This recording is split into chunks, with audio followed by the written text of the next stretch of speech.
Nice to be here with you all. So, we're actually celebrating a special month for us. It's called Kartik. It's a whole month.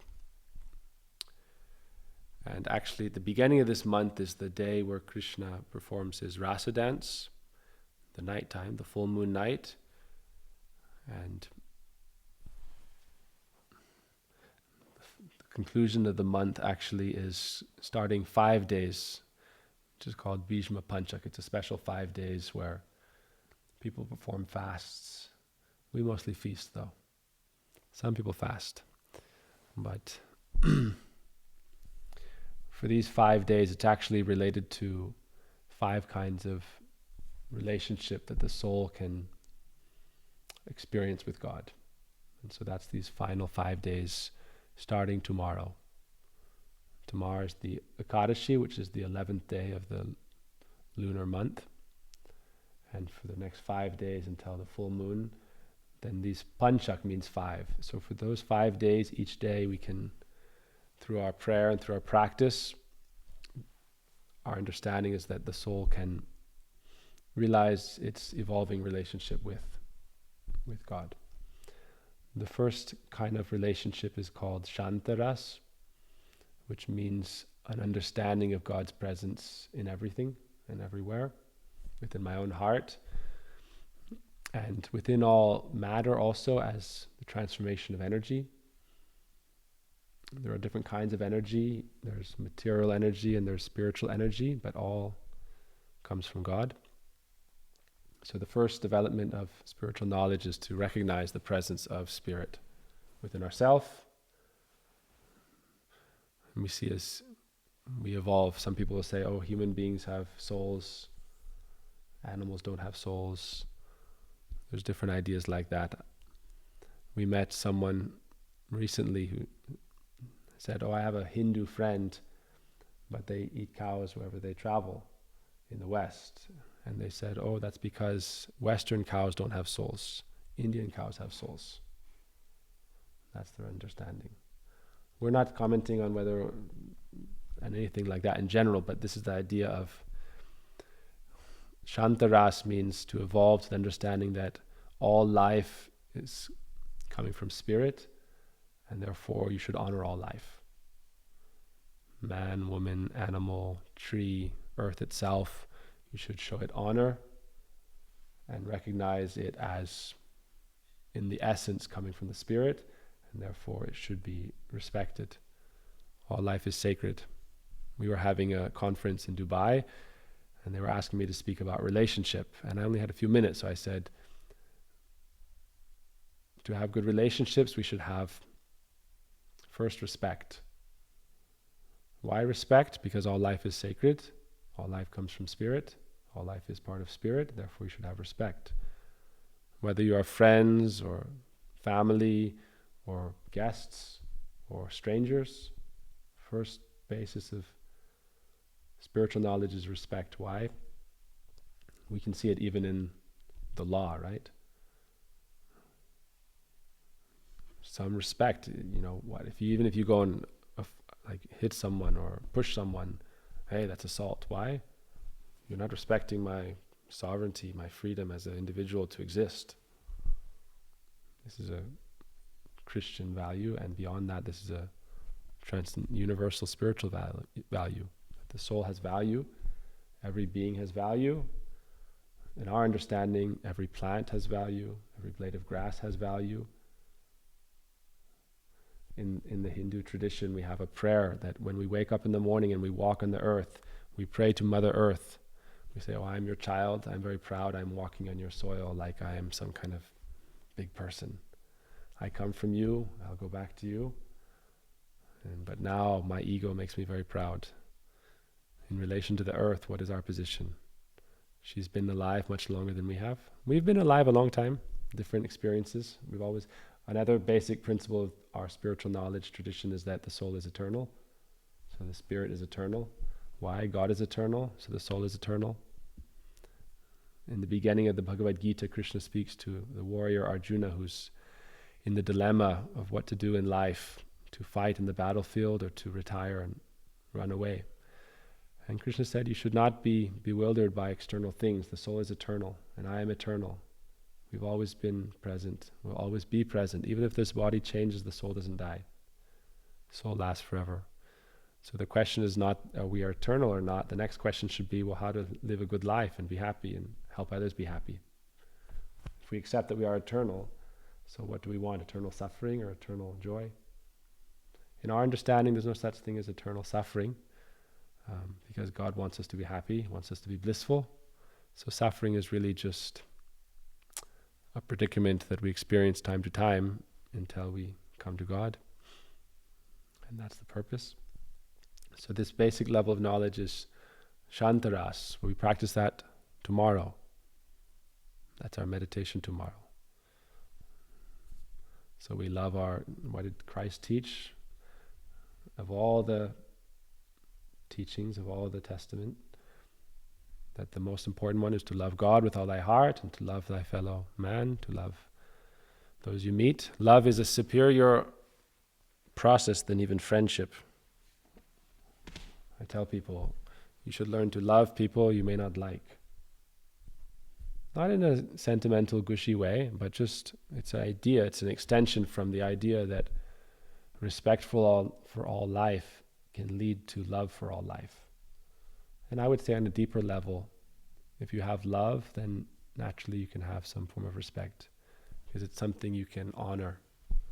It's not based on how is this person or thing making me happy, it's how am I serving life itself or God, the Spirit. Is my love for other things based on how they make me happy? Or is it just love, unconditional? Ultimately, our process of bhakti is the yoga of devotion, but it means to understand that my very nature is to give love and to serve, regardless of reciprocation. It's a very high spiritual level. But first comes Shantaras, understanding, awareness. Then the next day we practice Dasyaras. That means the mood of understanding that my nature is to serve, not just love, not just understanding, but service. I am consciousness and I'm also energy. So the purpose of energy and consciousness is to serve. Again, if you look at the world, how much are we taking and how much are we giving? We are taking naturally because this is the part of life. And there's nothing wrong in that. A baby is receiving the breast milk of the mother. There's no sin involved. Mother Earth is giving us clothes to wear. There's no sin in wearing clothes. There's no sin in eating food. There's no sin in taking. But if we're only taking, oh, mother's milk is not enough, I want her blood. Then becomes sin. So our meditation is that the soul's nature is not just knowledge. Shantaras means knowledge. There is spirit, I am eternal, there is God. From knowledge we should evolve, right? From knowledge we should evolve. From respect we should go higher. And what is that higher mood? No, I am here in this life to serve. That is my purpose in life. How am I serving? I'm already being served. Why? I'm breathing air, I'm drinking water, I'm eating food. Everything is being provided for me. I'm already being served. How am I giving back to the betterment of life itself? This is called Hinduism, Sanatana Dharma. So then to serve, this is called Dasyaras. Ultimately, in the highest understanding, it means to serve God, because I have a friend, I was meeting them in Dallas, and before they came to this path, they said they were doing so many kinds of environmentalist work, and then humanitarian work, saving different endangered species and underprivileged people, and they saw no matter how much they did, they couldn't ultimately solve the root cause of suffering. So you may save, one species for some amount of time, but what happens after you die? Or what happens after life makes it too difficult to do that? So then finally, going through this process for a long time, very nice mother in Dallas, a couple of kids, they live in California now. So she said, I came to the realization that I should try to do something that is good for all time and also good for me.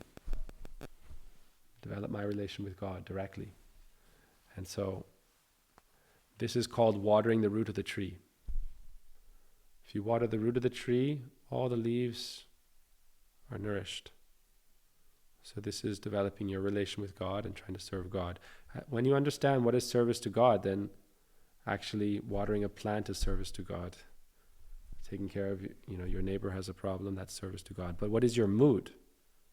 I am serving God and trying to take care of his people.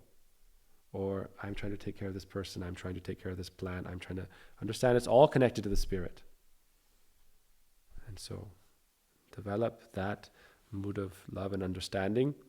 Krishna says that actually one who says they are my servant or it's not my real servant.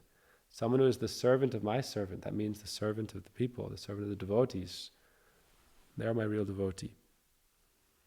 So for us, our mission is called Bhakta Bandhav, which means friendship to the people, God's people, to the devotees. That is how we're God's devotee. We're not God's devotee by worshipping directly, but actually by serving his people. This is how we become his devotee. So then we go to the next level. When I was talking in Dubai about relationship, I said first respect, then what's next? Service. In our relationship, is it based on service? And the third one, is it based on affection? Why affection? This is what makes life sweet. For ourselves, for others. What's the difference between like a mother or a father and their children and the love they share and just, you have some person, a kid goes to an orphanage or something and there's their job to take care of this kid. Where's the affection? Without affection, life is dry like sand. They said affection binds things together and makes life meaningful. So therefore, the third day we're going to practice the mood of Sakya, friendship. Sakya Ras is the third stage of evolution of consciousness in relation with God. God is my friend. God is not just everywhere, and I'm not just a servant of God. God is my friend. This is something that's realized. This song we sing every day in this month, we sing this song that we sang here. And in this song, there's the progression of this progression of this conception. The conception of God, and I'm surrendering my ego and offering myself. And then I'm seeing a vision of that absolute truth in his very sweet form, in his relation with his mother, in his relation with his friends, in his relation with his beloved, ultimately Sri Radha, and how beautiful that is. And I'm praying for entrance into that. So the third level is friendship. What is more important, service or friendship? I don't know. Which one's more important? Service is just, if you don't have friendship, service just becomes work. But you always have love somewhere. So should we love God or just work for God? God doesn't want us to work for him. He is omnipotent. What can we do? We are a candle to the sun. We are not illuminating the sun. We are not giving energy to the sun. So our service is offering a candle to the sun. Our service is offering a palmful of water to the ocean. We are serving the ocean by offering water to the ocean. We are serving the sun by offering, no, we are honoring the sun. We are honoring the ocean. But higher than this is friendship, love. Friendship is one of the core elements of love. Why? You can have romantic love based on attraction to the physical attraction, emotional attraction, spiritual attraction. But friendship is ultimately what is an underlying principle that makes everything sweet. So we should have friendship. There's 9 processes of our devotional path. Actually, there's many. There's 64, then there's 108, then there's thousands. But the core 9, the number 8 is friendship. And this is called an activity. The activity of friendship. First to hear, to speak or to sing, to meditate, to do some service, to offer prayers. These are all processes to offer some ritual or worship. But then it says, no, to develop the mood of friendship. This is bhakti. God is my friend. Oh, you are so much audacity to say God is your friend. God is your friend. We can intellectually understand this, but we want to experience this. Not in a sentimental way. That's why this song we were singing, the song was spoken thousands of years ago, after the sage had performed meditation and realized this in his heart. And then he's saying, oh, idam te vapurnata gopala bhalam sadame manashavya rastam kimanyai. My mind, my heart, may I always remember you in this beautiful form as my friend. Gopala bhalam. May you always be my friend. You are my friend. In the Upanishad it said that the soul and the Supreme Soul, which is called Atma and Paramatma, the soul and God, are present within every body. Animal or man, woman, tree also. The soul of the tree, the soul of God. In our body, many souls, we understand, right? Anyone have a worm in their body? That has its own separate existence. The body is actually described to be like a field, and the king soul is the self. But within that field, or that realm, many other beings are living just like in this earth, the earth's body, many beings are living in it. So within my body, there are so many souls present. The point here is that the main soul and God are present, and they are friends. But we, the individual soul, in this world, not all, but many are turning away from that. And spiritual life means to turn back towards it. It said the example in the Upanishad is given of two birds. One bird is eating the fruits of the tree, and one bird is witnessing. The witnessing bird is God, and the soul is absorbed in all the activities of this world, eating the fruits of the tree of this world. And God is observing. And they are friends, but one is neglecting his friend. So friendship, that's the third day.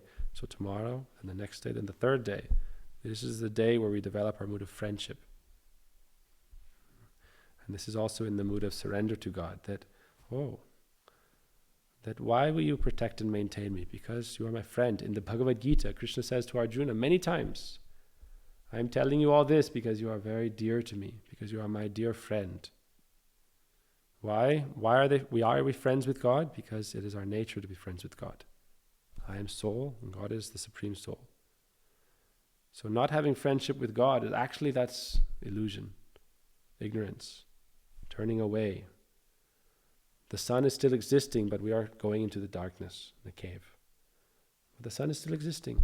Even when a cloud comes over the sun is still existing and bright. So God is always there. God is said to be the friend of all souls, always. And he is equal to all.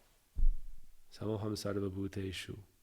But we are neglecting, we are turning away. So this mood of friendship is very important. Fourth day, Vatsalya mood. This mood means, it's a very exalted conception. We don't have time to cover this completely. But it said that all these things are very deep. We're giving a general idea. Vatsalya means to develop a mood of so much affection, this affection thickens, that you can come to this understanding that God can be like either on two sides, like the father or the mother, or even like the son. Like you imagine Mother Mary, how she felt for Christ. He is her son. How much affection is there in that relationship? So it said that the soul can also possess that kind of relationship with God, if it desires or if it's in its nature. Because God can appear in the form of the Son. What's the speciality of God as the Son versus God as the Father? God is always the Father. If we look in Bhagavad Gita, Krishna says, Pitaham asya jagato mata dhata pitamaha. I am the father of all existence. I am the mother of all existence. I am the grandfather of all existence. He just covers all bases. Pitaham asya jagato. I am the father of all jagat, the universe. Mata dhata. I am the mother. I am the maintainer, the foundation. And pitamaha. I am the grandfather. In other words, it's coming from God. So how can we understand that God the Father is becoming God the Son? It's possible. This is by the power of love, and we should not limit God to one angle of truth. Like you look at a diamond and you see one facet. No, all sides are there. God appears as the Son because he wants to relish the sweetness of having a mother. If you think of the Hindu god Vishnu, he has no mother and father. But it's said that higher than the god Vishnu is Krishna because he has mother and father. And so there are many aspects of the Godhead. Although God is one, it appears in many forms. But it's said that the higher the Godhead, it's the higher the love in the relationship and the sweetness and the beauty. And so Krishna is he who is appearing to relish the highest sweetness. And he's accepting that not only one mother, in Indian cultures, very different areas, like in Gujarat, for example, almost every lady thinks Krishna is my son. Millions of people, God is my son. And they'll have a little deity and they'll worship him with butter. Oh, eat butter, eat sugar candy. And they'll put him on a swing. Why? They're developing their affection, their relationship in this mood. If God is the Father, then he is taking care of us. If God is the Son, we are serving him. God is the Son. That means we get to bathe him, dress him, feed him. It's very sweet. So this is called Bhakti Yoga. So then the fifth day is called Madhurya Rasa. Madhurya means sweetness. Rasa means relationship. So these are 5 levels of relationship. The first, Shanta, is neutral. God exists, I exist. God doesn't need anything because he is great, I am small. What does God need from me? He is the sun, I am a candle. He is the ocean, I am offering a palmful. He doesn't need anything from me. So we can say this is the highest knowledge, yes? The highest knowledge is that God doesn't need anything from me. But we say this is the beginning of knowledge. The next level is he doesn't need, but he accepts the offering made with love because that's his nature. Our Guru would say God is love, love is God. Because the purpose of existence is not work. From childhood we're taught the purpose of life is to work hard. Yes, work. Life is work. No, life is love. Everything else is serving love. That's why our mission, we call it serve love. Simple. Active. Verb. Serve. What? Love. Serve God, serve love. Krishna Prem. So the point here is that the basis of everything in life is not work, it's not survival, it's not duty, it's not responsibility. The purpose of life is to love, to be loved. And that is the relationship between the soul and God, and we can develop in that according to our nature of our soul. So the highest level is called Madhurya, which means sweetness, and specifically it's relating to the relation with God and his, ultimately the goddess. That their essential relationship is that romantic love. God is the father, right? God is the mother, yes. But still, the idea is that in the Hindu texts, in the scriptures, it's said that you can never separate God and goddess. They are one truth. They appear in 2 forms, but they are one. God, goddess, yin, yang, Shakti, Shaktiman. But really they are one. They appear in 2 forms to experience their love. The idea here is that sometimes the analogy is given of fire. I know there's a lot of ideas, but anyhow. Fire, when you see a fire, what is the quality of the fire? It has heat, has light. They're inseparable. Wherever there's fire, there's heat and light. So in this example, it's said that ultimately God and the goddess are like that fire being God and the heat and the light being the goddess. This is called Shakti, is the goddess, and Shaktiman. There are many forms of the goddess, there's many forms of God, but the highest, the original, in our understanding is Radha and Krishna, and their relationship of love is what is called Madhurya Rasa. The relationship of love between Krishna and Radha. So we say that actually all existence is just their love affair. And that's our understanding. This is existence. Love affair between Radha and Krishna. Everything else is there also, yes, but what reality do you want to be in? That's the question. You want to be in the reality of war? You go and fight in a war. You want to be in the reality of love? In love. You want to be in the reality of peace? Become peaceful. But it's said that within the highest rasa or madhurya, that mood of sweetness, all other kinds of relationships will find their place. And they will serve that center. The mood of the parent, the mood of the son, the mood of the friend, the mood of the servant, the mood of the neutral sage. All of these relationships serve the central, original relationship, which is called Adi Ras, the original mellow or divine love, Madhurya. So that is what we practice on the 5th day.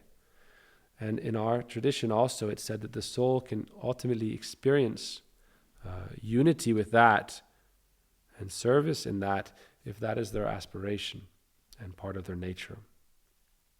That means that some traditions say, oh, you can merge with God, right? Or you are part of God. In our tradition, we say we are eternally part and parcel, individual, one in nature, one in quality, but different in quantity. That means we're all individual souls. But we're all connected because we're all coming from God. But the point here is that Madhurya means not to merge with God. It means, our Guru would say, how can sugar taste itself? Sugar is very sweet, yes? Sugar is very sweet, but sugar does not taste itself. You need someone to taste it. And so it said, sugar is love, but to taste that love, you need lover and beloved. This is Madhurya Rasa. Madhurya Rasa means sweetness, like sugar, very sweet, or honey. Actually, Madhurya means honey. The root is madhu, which means honey. Like we say in this world, oh, honey. Right? So honey, sweetness, does not taste itself. You have love, and you have lover and beloved. It said Radha Krishna are dancing, and love is supreme. It's very interesting. We've been chanting about this mantra. The last few days we've been discussing this mantra. It's called the Maha Mantra. And in the explanation of this great mantra, it said, Radha is telling Krishna that in their intimate love, in their relationship, she is explaining to him, oh, you are love itself. You are the personification of love. You are the very deity of love. Looking at you, I'm only seeing love. And I am controlled by that love. And the beauty of your face, the beauty of your playing of your flute, the beauty of your movements, the beauty of your embrace, the sweetness, that is love itself. And so the perfection, the ontological source of all that love is, for Sri Radha is Krishna, for Krishna Radha. When we chant this mantra, Hare Krishna, it means Hare is the name of Radha and Krishna together. In one way, it's Yugal Nam. It means like I said before, God and Goddess are one, but they appear in two forms. So when we chant this mantra is to bring them back together, to bring them into union. So Hare is the united name. Why? Hara means he who steals the heart of her beloved, and Hari means he who steals the heart of his beloved. This is our name for God. Our name for God means he who steals the heart of his beloved, and she who steals the heart of her beloved. That is our essential name for God. So we say Hari Bol, it means chant the name of God. What are we saying? She who steals the heart of her beloved, and he who steals the heart of his beloved. Wait, I'm getting confused now. She who steals the heart of her beloved, he who steals the heart of his beloved. That is our name for God. And then we chant Krishna. And Radha is praying, oh, all attractive one, you have stolen my heart, give it back. How can I give it back? He says, I cannot give it back, it is mine. There was no point in time when you gave me your heart, it was always mine. So she says, okay, no problem. I have taken your heart also. He says, yes, I know. So another name, actually, my guru gave a name to one of my sisters, Madan, Mohan, Mohini. And we call her Mohini for short. Mohini means someone who is very charming, very almost like an enchantress. And Madan means Cupid. And so Madan is a name for Krishna, who is like Cupid. Mohan means who bewilders everyone. So it said all souls are attracted to Krishna and almost bewildered by Krishna's beauty. But then Mohini is she who steals even his heart. So Krishna is God attracting all souls. But there's someone who also steals his heart and soul. And that is the goddess Sri Radha. So that is, Radha is saying, Hare, oh, you've stolen my mind and heart. And he says, oh, Hare, you have also stolen my mind and heart. And then she says, Krishna, why have you stolen my heart? Because you are all attractive. You're so beautiful. This is not my fault. Anyone who sees you loses their heart. One time seeing Krishna, then you forget everything else. It's not my fault. And he says, Krishna, oh, why am I so attractive? Because you have attracted me. It said that God appears in his most beautiful form when he is with those who love him the most. You can think about it. When is someone most beautiful? When they're on the job working and angry and stressed, or when they're in a place where they're loved with their family. Beauty comes out more. So Krishna is most beautiful. God is most beautiful when he's with his beloved. So he says, Krishna. And she says, Hare. Oh, you've taken away my composure. Everything.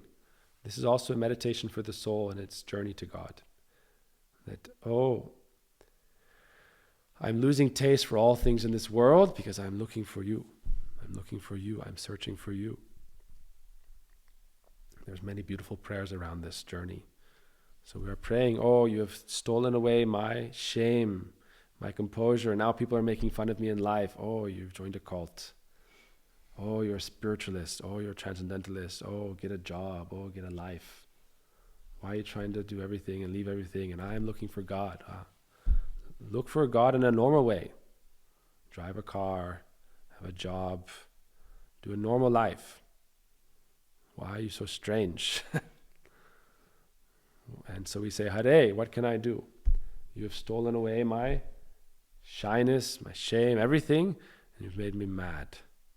And I'm just looking everywhere. It's said in the Vedanta and in the Bhagavatam, 4 verses. It's called the essence of all the scripture. I don't want to go over all the verses. It'll take a long time.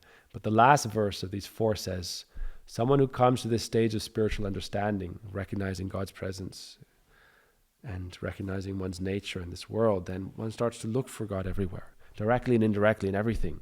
So then how can you live a normal life? You're trying to live a normal life and do your job, but there's a story. We have time? There's a story of a gopi, which is in the transcendental, in the realm of Braj, where Krishna appeared. And she one time saw Krishna as he was going to the forest, dressed as a dancer. I said Krishna is a dancer. So he's dressed in a beautiful form, wearing a very beautiful flower garland made of 5 kinds of very fragrant flowers. And as she saw him, he captured her heart. And then her mother-in-law came back, her sister-in-law, and said, oh, do your job. Do your work. And so then they said, oh, churn the yogurt and get butter. But she had lost her heart and mind. Hare, Krishna had stolen everything. So she began to churn mustard seeds, and it made a loud sound. And her mother-in-law came, hey, what are you doing? I told you to churn the yogurt. One by one, they had all these different experiences. The point here was that she lost her mind, she lost her heart, she became mad. There's many stories like this. Many stories. And we see this not just in the ancient scriptural stories, but many historical examples with sages and saints. Mirabai, many examples. People who've lost their hearts to this bath. Jai Vrindavan, let me go.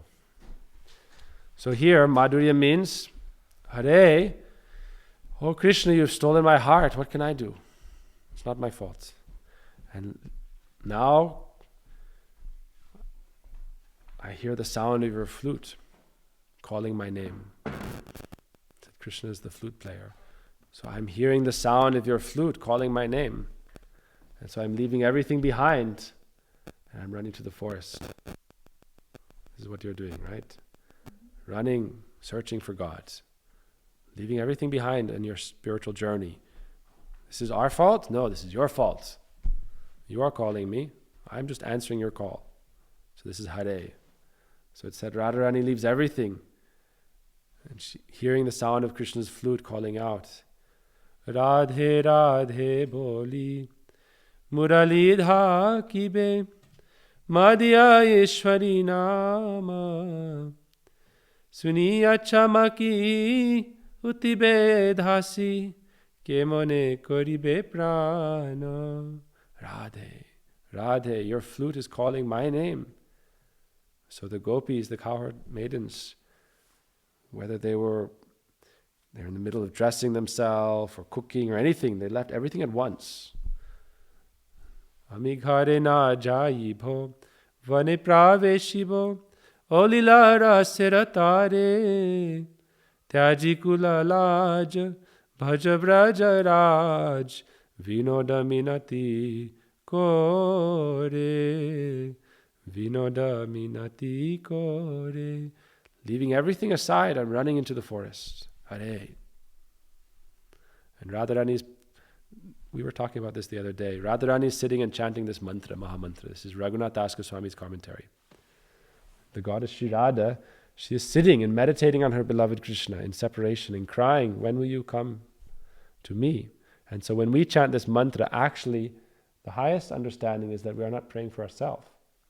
We are praying to unite our Swamini with her beloved Krishna. Everything is included with that. Our perfection is included. Everything will be given to us. Oh, how will you be with your beloved? And so she is sitting and praying, and she is remembering her meeting with Krishna. This is Madhurya Ras, the 5th day, Bhisma-pancaka. So she is praying to her beloved and remembering him and chanting, oh, now she is saying Krishna.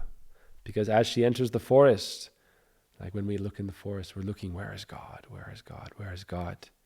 And then he appears in front of you in his beautiful form. And Madhurya Ras means, ultimately this means romantic love. And so God is appearing in his beautiful form, that person who has stolen your heart, that person who has stolen your mind, that person who has stolen your shame, your shyness, everything, your attachment to even dharma in society, opinion of others, everything is gone now. And Krishna appears in front of you, Krishna.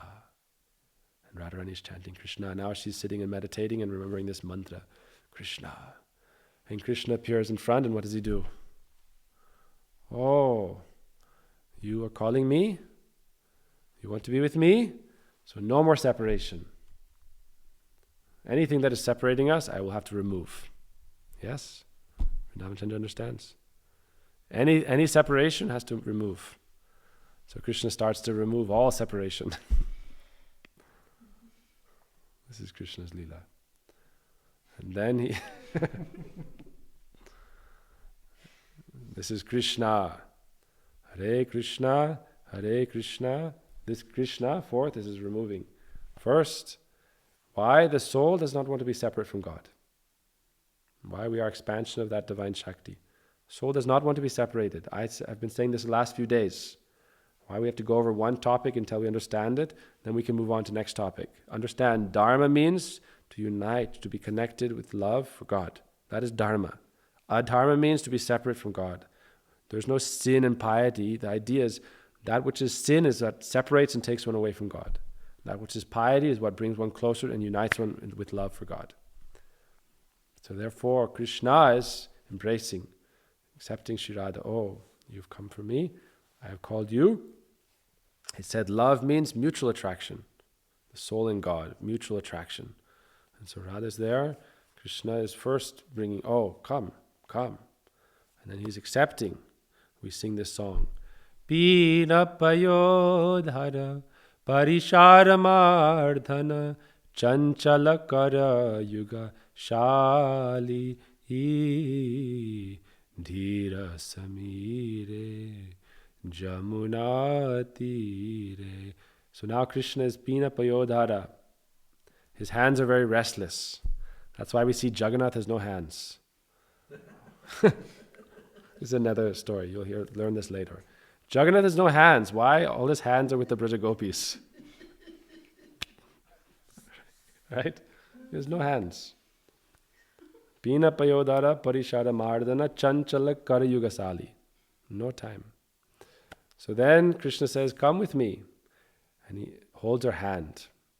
And then we sing, Dira samire jamuna tire basati bane vanamali. Let us walk on the bank of the river Jamuna. The beautiful full moon night. Now the full moon night is coming. It's the 5th day. Madhurya Rasa. Oh, let us walk on the bank of the river Jamuna. And where are we walking? Towards, what are we going to? Radhe Kunj. We're going to Radharani's own forest bower. And that beautifully decorated, all different kinds of flowers. We sing this song, Chintamani moy Radha kunda tata tahi kunja shata shata prabhala vidru maya tarulata mukta phale abhanato. Chintamani moy, in that banks of the river Jamuna, every particle of dust is like a touchstone gem, shining with great effulgence. And there are beautiful forests, and every tree is laden with fruits, and every fruit is shining like a sapphire, like a ruby, like a beautiful gemstone. And there are hundreds of thousands of these forest bowers, and Krishna is bringing Radhe, oh, come to the bower. So then this is Krishna. And Radharani is praying, oh Krishna, at that time, she's now praying in separation. You stole away everything, all my shyness, all my chastity, everything, and removed all separation, and then you brought me, oh, here's the kunj, here's the flower bed. Let us be together. And then Raghunath Das Goswami says, Hare. What is Hare? Oh, Radharani says, now you remove any lingering pain of separation is removed by Sri Krishna. Any of the pain of Krishna's separation now is removed. Hare. And they are able to meet. Why? Shakti, Shaktiman are inseparable. So any separation is intolerable pain. Hare Rama. And then she says, oh, you fulfill your name as Ram. Ram means the beloved. God is ultimately the beloved. So any of this pain of the separation of the soul from God now is removed by chanting this mantra. We chant this mantra, Hare Rama. This is Radharani's mood, but also the soul, we can pray like this. We are also given this mantra. Oh, for many lifetimes, for so long, I've been suffering in separation from you. The source of all suffering in material existence is really separation from God. So I'm praying to be united with you, and I'm praying, Hare Rama, you are the beloved. You should make your name successful. Now Radha is saying you have made your name successful by your love for me and by your great skill in the art of love. So Hare Rama. Hare Rama. Said Radharani becomes so impassioned in their experience of their love that she even takes on the mood like, I am Krishna. And Krishna takes the mood, I am Radha. And they exchange this. Why? Hare. Both is there all the time. So Raghunath Das Goswami says this experience comes, and then Hare Rama, Hare Rama, Rama Ram, Hare Hare, and so on and so forth. Radharani says, oh Hari, you are like a lion, defeating all obstacles in the path to my love for you. All separation between me and you, like a lion you are roaring and all separation is fleeing away. All obstacles in my meeting with you are running away. What are the obstacles in life? Obstacles in life is my own ego, my own pride, keeping me separate from God. So Hari is so powerful that he is roaring and all obstacles are being removed. This is for the soul. For Radharani, there's another mood.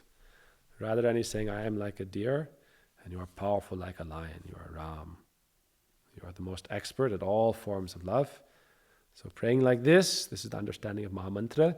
This Maha Mantra we chant, actually we chant this in the morning, we chant this in the evening. Our gurus would chant this 100,000 names every day. We have our teacher in India, he chants this mantra, he chants it, we do it by rounds, so you have 108 beads, and you chant this mantra once on each bead. Hare Krishna, Krishna Krishna, Hare Hare, Hare Rama, Rama Rama. You chant it once on each beat, and then you have 108 beats you go around, and then you turn around and come back. So our guru in India, he chants this at least 128 rounds of 108 a day. And because each mantra has 16 names, it said this is approximately, it's actually more. It's like 210,000 names a day he chants. You don't have to do that yet, don't worry. You don't have to do it all, don't worry. I'm just explaining. Why? This is not a ritual. This is not a chore for him. Why? It said God and his name are non-different. So if you're chanting God's name, you're with God. Hallowed be thy name. So what is the better thing to do with one's time? Chanting God's name, then you are with God. He said, I am in my name. I appear in my name. I am with you in my name. I am always with you. I'm in my heart. I am in your heart. I am all around you. Everything is an expansion of my energy. And I am present within every atom, it said in the scripture. Within every atom, the energy of God is expanding in all creation, and I'm present there as the super soul, this great spirit. So I am always already there. But when you're chanting my name, that means you're calling out to me, Hare, then I'm coming and I'm with you. So our guru in India chants this. Our great-grandfather guru, he would chant this 300,000 times a day. It takes about 16 hours a day. And then 2-3 hours a day he would chant other mantras. And then one time a day he would eat something simple. He wouldn't waste time changing his clothes. He wouldn't waste time cutting his hair, cutting his nails. Why? Who has time to do that? You have time to cut your nails, then you have time to be separate from God. Right? Right? No problem. I have plenty of time. We have time. We have to live in this world where we're at. Don't imitate and don't jump over. But we see sages in India who will just sit and meditate. They understand that the soul is higher than the body. The body is there, a vehicle. And we use it to do everything we need to do in life. But when we come to full spiritual knowledge, we realize there's nothing to do in life but to meet with God. That's what is really what we should do in life. And so they offer the whole life to that. And then very soon they go into internal trance and they leave this temporary external reality behind. And they're experiencing that in every moment. Then they're seeing love and bliss in every direction. And it said, Sarvabhuteshu ya pasyad bhagavad bhavamatmana. Wherever they look, they see love for God and God present. And that becomes a love-drenched saint. So we're very fortunate we've met such teachers. We practice baby steps. This is understanding. But this is what is present in our tradition. I said the ultimate reality is love. That is what we're all looking for. But we are finding it in different ways, in temporary experiences. But we should find that eternal substance, that eternal love. Then we can have real love that is powerful, enough to help others, to serve others, to give to others. We should not limit our capacity to love by saying, oh, I'll just love you. I'll just love you. I'll love my son. I'll love my daughter. I'll love my mother. No, love God and love everyone. Why should we limit? That's selfishness. Oh, you're my daughter, so I love you. Love someone's daughter in China. What's the difference? They're also soul. But I love my daughter because it's mine. But the spiritual knowledge is to say, God is mine, I am God's. And God is present in everyone's heart, so I love all. This is our knowledge. Okay? Hare Krishna. Vanchakalpataripsa kripasindhuvevcha pritanang pavanebhyo vaishnavebhyo namo namaha. So we'll do one song, and then we'll finish our evening. You can go as you like. We'll do our arati final ceremony also.